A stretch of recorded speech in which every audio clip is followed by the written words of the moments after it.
Delta மாவட்டங்களில் வேளாண் பெரும் தொழில் வழித்தடத்திற்கான திட்ட மேலாண்மை அலகை அமைக்கும் பணியை சிறு குறு நடுத்தர தொழில் நிறுவனங்கள் துறை தொடங்கியுள்ளது. தஞ்சை, திருவாரூர் உள்ளிட்ட டெல்டா மாவட்டங்களில் வேளாண் சார்ந்த தொழில் நிறுவனங்கள் துவக்குவதை ஊக்குவிக்க வேளாண் பெரு தொழில் வழித்தடம் அமைக்கப்பட உள்ளது.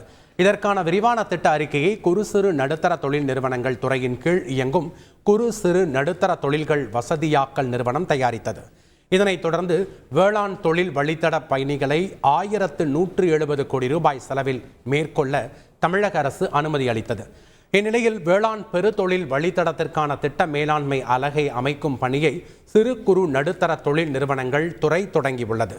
திட்டம் தொடர்பாக விழிப்புணர்வு ஏற்படுத்துதல், குறு சிறு நடுத்தர தொழில் நிறுவனங்களுக்கு தேவையான வசதிகளை செய்து தருதல், தொழில் பூங்கா அமைப்பதற்கான நடவடிக்கையை மேற்கொள்ளுதல், விவசாயிகளுக்கு பயிற்சி அளித்தல் உள்ளிட்ட பணிகளை இந்த அமைப்பு மேற்கொள்ள உள்ளது.